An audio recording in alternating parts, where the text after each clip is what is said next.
Assalamualaikum warahmatullahi wabarakatuh. Alhamdulillah, puji dan syukur kita panjatkan kehadirat Allah Subhanahu wa Ta'ala atas segala limpahan rahmat dan nikmatnya, sehingga pada pagi ini kita bisa melanjutkan kegiatan kita belajar tentang budidaya tanaman hortikultura, khususnya tanaman buah-buahan. Seperti yang Bapak sampaikan minggu lalu, kita sudah membicarakan masalah pemeliharaan tanaman. Jadi pemeliharaan tanaman itu sangat penting. Kuncinya itu adalah di pemeliharaan tanaman. Nah, seperti mengairi atau menyiram, ya, pengendalian gulma, kemudian pemupukan, kemudian lagi pemangkasan, kemudian lagi perawatan buah, ya, dan lain sebagainya. Nah, pada hari ini Bapak ingin kita lebih khusus membahas tentang pemeliharaan tanaman, khususnya mengairi tanaman kita, ya. Jadi air itu sangat penting. Nah, air itu kalau tidak ada, maka tidak ada kehidupan. Kita aja bisa membayangkan, ya, kalau dalam sehari itu tidak ada air, bagaimana rasanya? Mau mandi nggak ada air, mau minum nggak ada air, ya. Pernah ngerasakan kalau dalam 3 hari nggak mandi seperti apa badan kalian? Pasti harum baunya kan? Nah, bau yang harum tadi itu kalau dibawa mandi hilang kan? Hilang. Nah, dengan mandi badan kita bersih, maka badan kita menjadi segar. Kita bisa bayangkan kalau seandainya kita bekerja, ya, tiba-tiba tidak ada air minum, bagaimana rasanya? Tio, kalau kita bekerja keras, keluar keringat banyak, sedangkan air minum tidak ada. Haus. Ya, haus. Ya, pastikan kehausan. Jadi air ini sangat penting, ya. Tidak ada kehidupan tanpa air. Jadi air inilah sumber daripada kehidupan. Jadi ketika kalian ingin memulai sebuah budidaya, khususnya untuk tanaman pangan, ya, atau tanaman hortik, itu yang harus kalian cari itu adalah sumber air ada tidak di lahan kalian tadi itu. Karena kalau tidak ada air, maka tanaman kita itu tidak akan bisa tumbuh berkembang sesuai dengan apa yang kita harapkan. Karena air tadi itu perannya kunci, ya, penting, ya, prinsip. Kalau tidak ada air maka tidak ada kehidupan. Jadi justru indahnya di alam nih, ya, alam ini menjadi indah, ya, itu karena ada air yang diturunkan Allah dari langit. Ya, awalnya alam ini gersang, tandus, tidak ada air. Tapi dengan rahmat Allah, Allah turunkan air ke permukaan bumi, maka tumbuhlah berbagai macam tanaman di permukaan bumi tadi itu. Ya, karena ada air. Jadi pahami, ya, peranan air ini adalah peranan yang sangat penting bagi tanaman. Nah, sekarang kita berbicara apa fungsi air bagi tanaman kita. Ya. Jadi air itu memiliki fungsi sebagai senyawa utama di dalam penyusunan protoplasma, ya. Nah, apa itu protoplasma?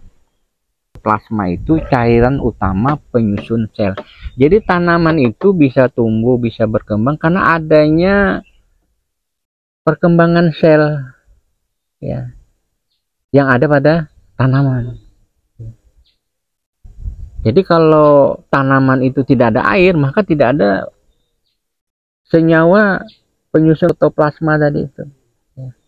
Yang mana senyawa utama dari penyusunan protoplasma ini, inilah cairan utama di dalam penyusunan sel. Sudah pahami ya? Jadi sel itu bisa tumbuh, bisa berkembang, itu karena bantuan daripada air tadi itu. Nah, air ini adalah penyusun utama daripada senyawa yang ada di dalam protoplasma ya. Pemanfaatan air bagi tanaman di awal-awal pertumbuhan ya. Jadi kalau tanaman misalnya seperti durian gitu, pada saat kita menanam di awal-awal pertumbuhan, 1 bulan, 2 bulan, 3 bulan, sampai dengan waktu kurang lebih 6 sampai dengan 9 bulan, maka wajib hukumnya kita airi atau kita siram jika tidak terjadi hujan. Tapi kalau hujan mungkin bisa diabaikan. Nah, bisa menyiram di pagi hari atau di sore hari. Tujuannya supaya tanaman kita tidak kekurangan air. Karena kalau kekurangan air tadi itu, bagaimana kita ketahui senyawa utama penyusun protoplasma tadi itu adalah air. Maka kalau air itu tidak ada, maka sel-sel jaringan-jaringan yang ada di dalam tanaman itu tidak bisa tumbuh dan berkembang. Ya. Kemudian lagi ya, air itu berfungsi sebagai pelarut hara mineral. Jadi kalau kita memupuk, menambahkan bahan organik pada tanaman, itu kalau air tidak ada, maka unsur hara tadi itu tidak akan bisa diserap tanaman. Ya. Biar pupuknya banyak di situ. Ya. Bahan organiknya itu banyak. Tetapi air tidak ada, maka tanaman tidak akan mampu menyerap unsur hara yang ada di sekitar tanaman tadi itu.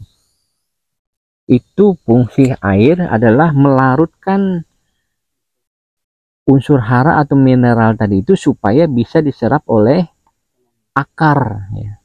Jadi akar itu menyerap unsur hara yang sudah tercampur dengan air. Jadi sudah bereaksi dengan air.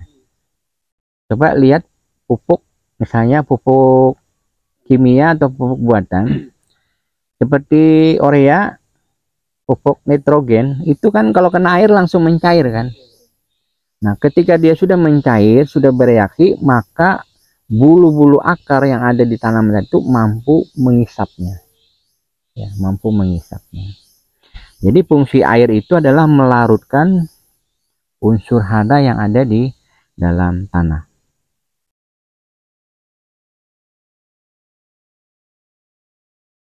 Nah, kemudian juga air ini sangat berfungsi di dalam perubahan fisiologis tanaman. Nah, fisiologis tanaman itu ada perubahan fase dari fase vegetatif menuju kepada fase generatif. Ya, fase vegetatif itu apa Pak? Fase vegetatif itu pembentukan daun, pembentukan pucuk, pembentukan cabang. Itu fase vegetatif. Kalau tidak ada air, maka tidak akan terbentuk pucuk cabang tadi itu. Nih, fase vegetatif nih. Kalau tidak ada air, maka dia tidak akan terbentuk. Tetapi ketika air itu tadi itu tidak ada, maka tidak akan terjadi pembentukan vegetatif. Tetapi dengan hadirnya air, hujan lagi, misalnya ada kita airi misalnya kurang lebih 3 minggu nggak ada hujan, maka ketika air hujan itu turun, maka berubahlah fase vegetatif tadi itu menuju fase generatif. Fase generatif itu fase munculnya bunga. Nah, jadi tanaman akan berbunga, menyerbuk, menghasilkan buah. Jadi tidak akan terjadi perubahan fase vegetatif menuju fase generatif kalau tidak dibantu dengan adanya air. Makanya sebenarnya ya prosesnya itu kalau kita ingin membungakan tanaman buah-buahan terutama durian, kemudian rambutan, selai, itu sangat bergantung dengan kondisi air. Ketika air tersedia sepanjang tahun, maka tidak akan terjadi perubahan fase vegetatif menuju fase generatif. Jadi fase generatif tidak akan terjadi ketika air itu selalu ada. Nah, ketika air tadi itu tidak ada, berarti tanaman menjadi stres air. Pembentukan daun tidak terjadi, pembentukan pucuk tidak terjadi, pembentukan tunas-tunas tidak terjadi, maka dia stagnan, berhenti. Tetapi ketika kurang lebih waktunya 3 minggu sampai dengan 1 bulan, turun air, hujan, atau disiram, maka perubahan fase vegetatif menuju generatif menjadi pembentukan bunga itu berlangsung. Jadi terbentuknya bunga itu akibat karena hadirnya air lagi. Ya. Paham ya? Pembentukan fase vegetatif bergantung dengan air. Ketika perubahan fase menuju generatif juga sangat tergantung dengan air. Tetapi ada siklus di mana air itu berkurang, ya, tidak tersedia, maka perubahan fase tadi itu dari vegetatif ke generatif. Paham ya? Jadi baik fase vegetatif, fase generatif itu sangat dipengaruhi oleh kehadiran air. Ya. Kemudian juga air ini berfungsi ya bagi tanaman itu untuk menstabilkan metabolismenya. Metabolisme di dalam tubuh tanaman itu bisa stabil ketika ada air di dalam jaringan-jaringan tanaman tadi itu. Nah, ini Bapak contohkan. Misalnya tanaman lay dengan tanaman durian. Tanaman durian itu kan daunnya kecil-kecil. Sehingga proses penguapan ya itu sedikit kurang dibandingkan dengan daun yang lebar, misalnya seperti lay. Lay kan daun lebar, sedangkan durian itu daunnya kecil-kecil. Maka ketika cuaca itu berubah dari hujan tersedia air kemudian menjadi kemarau, maka tanaman-tanaman yang berdaun lebar tadi itu akan cepat mengalami kekurangan air karena proses tadi itu. Ya. Ya. Jadi yang berdaun lebar itu malah nggak tahan. Jadi dia akan merontokkan daun-daunnya untuk menjaga keseimbangannya tadi itu supaya tidak mati. Ya. Nah ini kan karena peran air tadi itu. Ya. Jadi dia menggugurkan daun-daun untuk bertahan supaya jangan sampai, karena kan daun itu kan menyerap unsur hara yang ada di dalam tanah, itu diserap terus karena dia untuk bertahan. Nah, dengan kondisi yang seperti itu, bagaimana dia merontokkan daunnya supaya kondisi batang cabang itu tetap stabil dan mengurangi terjadinya penguapan. Nah, ini yang disebut kita dengan mempertahankan metabolisme ya tumbuhan itu dengan adanya air yang ada di dalam tanaman. Jadi bahasanya begini, kita itu bekerja cuma bawa botol aqua itu hanya aqua tanggung ya, padahal nih kita sudah capek banget ya. Harusnya kita minum habis sekali glegek habis, tapi karena ketersediaan air tadi itu sedikit, maka kita kan bagaimana mempertahankan kondisi tubuh kita itu minumnya sedikit-sedikit sampai akhirnya rasa lelah, rasa capek, rasa haus tadi itu bisa kita kurangi. Nah ini kan reaksi metabolisme yang ada di dalam tubuh kita karena kita melihat ketersediaan air tadi sangat bermanfaat, maka kita hemat menggunakannya. Begitu juga tanaman. Ketika kondisi perubahan dari musim hujan ke musim kemarau, nah, metabolisme terganggu. Ketika metabolismenya terganggu, disitulah tanaman ada yang tingkat penguapannya tinggi, ada yang tingkat penguapannya sedang, ada yang rendah. Nah, umumnya tanaman-tanaman yang berdaun lebar, dia penguapannya sangat tinggi. Ketika penguapan sangat tinggi, dia biasanya mempertahankan supaya tanaman tadi tidak mati, daun-daunnya tadi itu berguguran.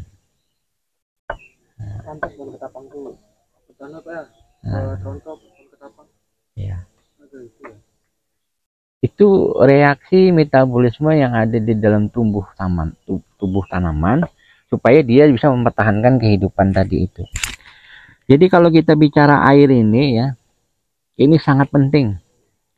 Kalau kalian mau buka usaha apapun, khususnya di bidang pertanian, itu cari sumber air dulu. Karena kalau tidak ada sumber air, maka tidak ada kehidupan di situ. Ya, paham ya dia? Nah, Bapak cerita tentang air nih ya, karena air ini sangat penting. Bapak teringat cerita di Al-Quran ya. Jadi di dalam Al-Quran itu, di surah Al-Kahfi ya, itu ada dua tokoh yang Allah ceritakan. Ya, ada dua tokoh yang Allah ceritakan. Yang pertama itu adalah Raja Dzulkarnain. Ya, Raja Dzulkarnain ini di dalam Al-Quran namanya Raja Dzulkarnain. Tapi di kitab-kitabnya agama terdahulu itu disebutkan dengan Great Iskandar Mulia. Ya, Great Iskandar atau Iskandar yang Agung. Jadi di dalam kitab diceritakan, kitab Ad-Buhur kalau tidak salah, karangan daripada Imam Sa'labi, itu menceritakan tentang Raja Dzulkarnain. Raja Dzulkarnain ini adalah raja yang pada zaman itu sangat luar biasa kekuasaannya, meliputi timur dan barat. Nah, beliau itu suka membaca. Ternyata dari sebanyak kitab yang beliau baca itu, beliau menemukan salah satu di dalam kitabnya itu bahwasanya Sam bin Nuh itu anak daripada Nabi Nuh, itu kekal abadi tidak mati lantaran sebab meminum air keabadian atau Ainul Haq. Jadi Raja Dzulkarnain membaca kitab. Di dalam kitab itu diceritakan ada namanya Sam bin Nuh. Sam ini anaknya daripada Nabi Nuh. Dan dia tidak mati. Bahasanya itu dia abadi lantaran sebab meminum air Ainul Haq tadi itu. Nah, kemudian Raja Dzulkarnain berpikir, di mana keberadaan daripada air Ainul Haq tadi itu. Kemudian dipanggillah penasehatnya yang bernama Haidir. Ya, kita sering menyebutnya nama Nabi Haidir. Jadi kata Dzulkarnain, wahai Haidir, tolong kumpulkan semua ulama yang ada di sini. Saya ingin bertanya kepada mereka tentang keberadaan daripada di mana letak daripada air Ainul Haq tadi itu.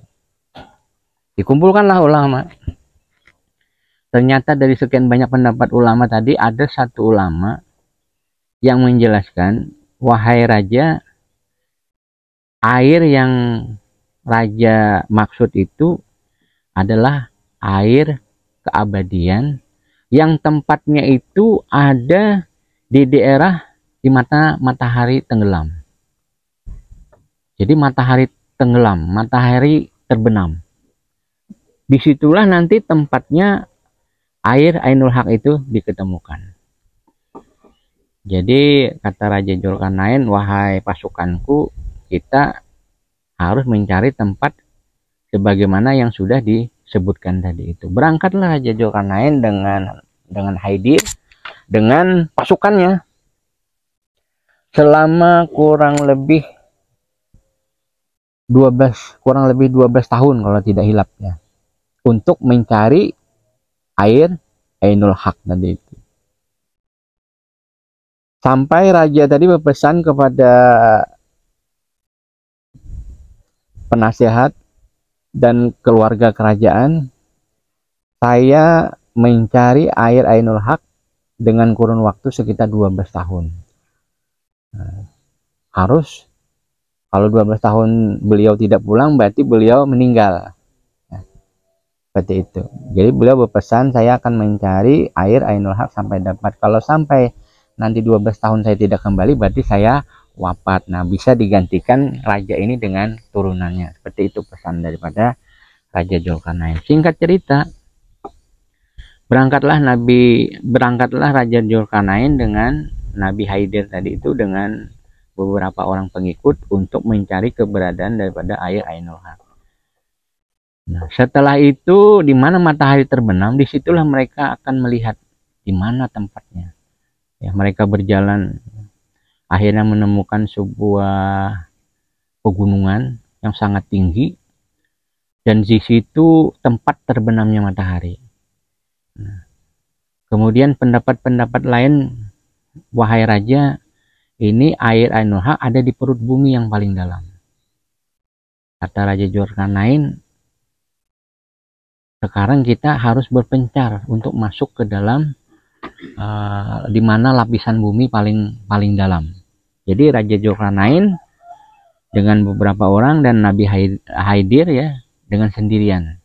Jadi ibarat orang di atas gunung masuk ke daerah paling rendah di perut bumi, itu di dalam kitab diceritakan selama 18 hari masuk daerah yang tidak ada lagi sinar matahari. Jadi betul-betul daerah yang gelap. Nah, ternyata Allah berkehendak ya, Raja Dzulkarnain yang menemukan cerita itu, Nabi Haidir yang mendapat ilham, sehingga Nabi Haidir diperintahkan, wahai Haidir, kau turun ke bawah di situ, nanti di situ ada seperti kali kecil. Nah, disitulah tempat air Ainul Haq tadi itu. Nah, kemudian setelah Haidir mendapat Basiroh ya, mendapat kabar dari Allah melalui malaikat, Nabi Haidir turun ke bawah. Nah, kemudian disitulah Nabi Haidir meminum air Ainul Haq tadi itu, diminum, kemudian beliau berwudu. Nah, setelah itu beliau naik ke atas, beliau sampaikan kepada kepada Raja Dzulkarnain, wahai Raja Dzulkarnain, saya sudah menemukan air yang Raja cari-cari. Nah, kata Raja Dzulkarnain, di mana engkau menemukan? Wahai Raja, di perut bumi yang paling dalam. Saya sudah meminumnya dan sudah menggunakan air tadi itu untuk saya pakai. Ternyata air Ainul Haq itu hanya dipakai sekali. Ya. Tidak bisa dipakai lagi untuk orang lain. Nah, sejak itulah ada cerita di dalam kitab ini bahwasanya Nabi Haidir itu tidak mati. Nabi Haidir itu selalu ada. Lantaran sebab ada cerita tentang air Ainul Haq tadi itu. Nah, maksud Bapak bukan berarti Bapak ingin mengkaitkan bagaimana keberadaan air ini dengan kehidupannya. Ya, Nabi Haidir saja itu Raja Dzulkarnain saja mencari air keabadian. Ini sebenarnya adalah sama dengan bahasa orang tuh rujukan ya. Di dalam kehidupan ini siapapun yang memiliki sumber air pasti dia akan menguasai kehidupan ya. Tapi orang yang tidak memiliki air, maka kehidupan itu agak sulit bagi dia, karena orang yang memiliki sumber air adalah sumber daripada semua kehidupan. Nah, ini pentingnya kita di dalam bertani ya. Jadi air ini memegang peranan kunci. Ketika air ada, maka kehidupan tanaman itu bisa tumbuh, berkembang, dan bisa menghasilkan. Tetapi ketika air itu tidak ada, maka tanaman tadi itu akan mengalami stagnasi, yang akhirnya tanaman kita akan menjadi mati. Kuncinya adalah di air. Paham ya? Jadi kalau mau cari lahan untuk lahan pertanian, cari sumber air dulu. Ada nggak di daerah situ? Jangan memaksakan diri, tanahnya gersang, air nggak ada, kalian memaksa untuk menanam tanaman. Nanti tidak ada kehidupan di situ. Paham dah ya? Paham Nur? Renal? Tio? Adik? Paham ya? Air bagi tanaman itu sangat penting. Kalau tidak ada air, maka tidak ada kehidupan. Oleh karenanya, ketika kalian memutuskan untuk usaha budidaya tanaman, maka carilah sumber air itu dulu. Baru memulai usaha budidaya. Kalaupun kalian tidak menemukan sumber air, bagaimana caranya supaya kalian bisa mendapatkan air? Supaya bisa mengairi tanaman kalian tadi itu. Tadi pahami ya? Nah, sekarang Bapak ingin memotivasi kalian ya, karena hidup itu harus ada yang mengingatkan. Seperti kalian ini kan muda-muda ya. Kalau kalian berteman dengan anak-anak muda yang kacau, maka kehidupan kalian akan kacau. Ya, Dik. Kalau kalian ketemu dengan seorang mentor yang baik, yang menunjukkan kepada jalan yang lurus, jalan kebaikan, maka kalian insya Allah akan mengikuti menuju jalan yang baik tadi itu. Nah, Bapak berharap, Tio ya, kita itu Tio, masa-masa muda itu masa-masa yang sangat berpengaruh tentang masa depan kita. Jadi masa depan kita itu ditentukan tuh bukan nanti, tapi hari ini.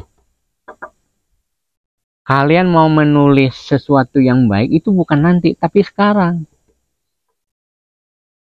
Maka tulislah sesuatu yang baik mulai dari hari ini.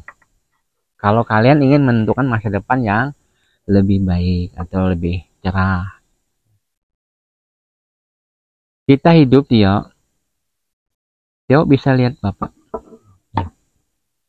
Kita hidup itu harus punya tujuan. Tio mau apa? Tujuan hidup Tio itu apa? Harus punya tujuan. Misalnya, saya pengen punya mobil mewah. Ya. Maka buatlah gambar, deskripsikan, cari mobil mewah seperti apa yang kamu inginkan. Sehingga itu dipandangi terus. Mobil mewah tadi itu dipandangi terus. Kemudian kamu cari gambar yang menurut inspirasimu, ini yang saya inginkan. Tempel di kamarmu. Ya. Sehingga ketika tidur lihat, sebelum tidur lihat gambar itu, ketika bangun tidur lihat juga itu. Itu nanti akan membuat ya saraf-saraf yang ada di dalam tubuh kita tuh merespon apa yang kita inginkan. Ya, Tio. Kita tadi kan menginginkan punya mobil mewah, ya. Sekarang cari mobil mewah itu apa? Cari fotonya, tempel ketika kalian itu setiap waktu melihatnya. Supaya otak kalian, pikiran kalian, hati kalian, seluruh anggota tubuh kalian tuh nanti terrespon untuk menuju tujuan yang diinginkan tadi itu. Sampai akhirnya kamu bekerja, gigih, giat, jadi orang sukses, pasti keinginanmu itu adalah nanti membeli mobil sesuai dengan harapanmu yang kamu buat hari ini. Jadi, hari ini Tio sudah membuat bingkai, membuat harapan, membuat cita-cita, pengen punya mobil mewah. Maka mulai hari ini sudah direncanakan, itu di brand di dalam otakmu. Saya pengen betul punya mobil keluaran terbaru, misalnya Mercedes-Benz. Carilah foto-fotonya yang terbaru. Itu di bingkai. Kalau kamu tidur lihat, bangun tidur lihat, aktivitasmu apa hari-hari itu lihat terus. Nah, itu nanti pikiranmu, otakmu, matamu, ya, tanganmu, kakimu itu akan terrespon untuk bisa mewujudkan apa yang ada di pikiran dan di hatimu. Ini Tio nggak bisa nanti, paham dah? Harus hari ini dibuat rencana ini, harus hari ini dipikirkan. Kalau kalian ingin menjadi orang yang sukses, jadi hari ini sudah harus muncul di dalam pikiranmu apa yang kamu inginkan dalam kehidupan ini. Bingkai keinginan tadi itu. Tio, ya, Renal, hari ini sudah harus ada yang di dalam pikiranmu tuh kamu jadi apa? Supaya besok-besok itu bingkai tadi itu satu demi satu itu kamu cari. Ya ndak?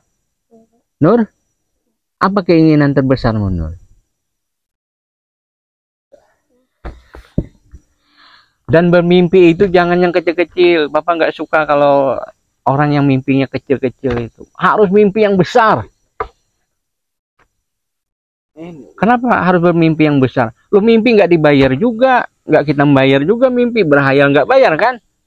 Tapi bermimpilah, bercita-citalah yang besar-besar, supaya nanti Allah anugerahkan yang besar-besar tadi itu datang ke tempat kita. Kenapa? Karena pikiran kita, hati kita, seluruh anggota tubuh kita itu bagaimana terpatri, tertuju kepada impian kita tadi itu. Maka satu demi satu langkah-langkah kegiatan yang kita lakukan itu akan menggiring ke tempat itu. Kalau kita cuma berpikir, oh aku mau temanin aja ceritaan, hari ini habis waktu hanya untuk ceritaan, aku nanti mau jalan-jalan ke kafe, maka hari ini habis waktunya hanya untuk di kafe. Tapi ketika kalian berpikir, saya punya cita-cita untuk membeli mobil Mercedes-Benz terbaru, maka secara tidak langsung Tio itu browsing di internet, ya, di media sosial. Nanti besok-besok lagi apa? Cari di mana dealer mobil Mercedes-Benz. Ketemulah dealernya, difotolah mobil yang mewah tadi itu, baru dibingkai, ditempel di mana tempat hari-hari kita bisa melihat impian dan tujuan kita tadi itu. Ya, bisa dipahami dia ya? Bisa dimaknai apa yang Bapak sampaikan? Jangan hidup itu Tio nggak punya tujuan. Orang yang nggak punya tujuan hidup, kamu lihat aja, akhir-akhir kehidupannya itu tidak menjadi orang yang bahagia. Alam itu ya nyata. Ini alam yang kita lihat ini nyata. Alam yang nyata ini bergantung kepada kita mau nanam apa. Nanam benih baik, maka yang tumbuh adalah kebaikan. Nanam benih yang tidak baik, maka yang tidak baik itu juga yang akan kita rasakan. Mau apa sekarang? Rugi kalau nanam sesuatu yang tidak baik, ya enggak? Tanamlah sesuatu yang baik supaya kehidupan kalian itu nanti selalu yang datang itu baik-baik. Beli Innopariban. Niatnya saya mau jadi pengusaha travel, ya, nanti beli Innopariban. Browsing gambar terbaru, seri terbaru, harganya berapa? Foto, gambar, tempel besar-besar. Ya. Paham ya Anda ya? Bagaimana di dalam kehidupan itu bukan nanti loh. Hari ini, hidup kalian yang 10 tahun, 20 tahun yang akan datang, itu ditentukan hari ini kalau kalian sadar, kalau kalian itu bisa berpikir positif, memperbaiki karakter-karakter negatif dihilangkan, maka tidak menutup kemungkinan semua impian kalian, semua cita-cita kalian itu akan terwujud. Jadi jangan tunggu esok. Hari ini sudah dibingkai cita-citanya apa, harapannya apa. Bisa dipahami ya? Ada pertanyaan? Oke, silakan Dik. Tapi tadi yang berkaitan sama air tadi Pak. Iya. Pertanyaan saya, kan saya pernah belajar di SD, air itu untuk fotosintesis pada tumbuhan. Ya. Apakah kalau nggak ada air bisa dilakukan fotosintesis menggunakan pupuk? Jadi fotosintesa itu tidak akan bisa berlangsung tanpa air. Ya. Jadi sinar matahari itu ditangkap oleh klorofil, maka di situ ada air yang mengubahnya sehingga menjadi fotosintat. Fotosintat itu cadangan makanan yang didapatkan melalui proses fotosintesa sehingga didistribusikan ke seluruh jaringan yang ada di dalam tanaman tadi itu. Baik unsur hara yang ada di dalam tanah itu tidak akan bisa berlangsung, tidak akan bisa diserap oleh tanaman kalau tidak ada air. Bagaimana dia bisa mengangkut unsur hara tadi dalam bentuk ion-ion yang ada di dalam tanah kalau air tadi itu tidak ada? Ya. Jadi semua proses metabolisme tanaman, baik respirasi, fotosintesa, ya, itu dipengaruhi oleh ketersediaan air yang ada di lingkungan daripada tanaman tadi itu. Itu dia. Oke. Ada lagi? Nah, kalau tidak ada lagi, Bapak cukupkan sampai di sini. Jadi habis ini nanti kita praktek, ya, praktek. Jadi kita belajar di sini bertahap, ya, bertahap belajarnya. Harapannya mudah-mudahan kalian punya pengayaan wawasan pengetahuan, ya, seperti itu. Mungkin demikian yang bisa Bapak sampaikan. Atas perhatian anak-anak Bapak ucapkan banyak terima kasih. Bapak akhiri, wabillahi taufik wal hidayah. Assalamualaikum warahmatullahi wabarakatuh.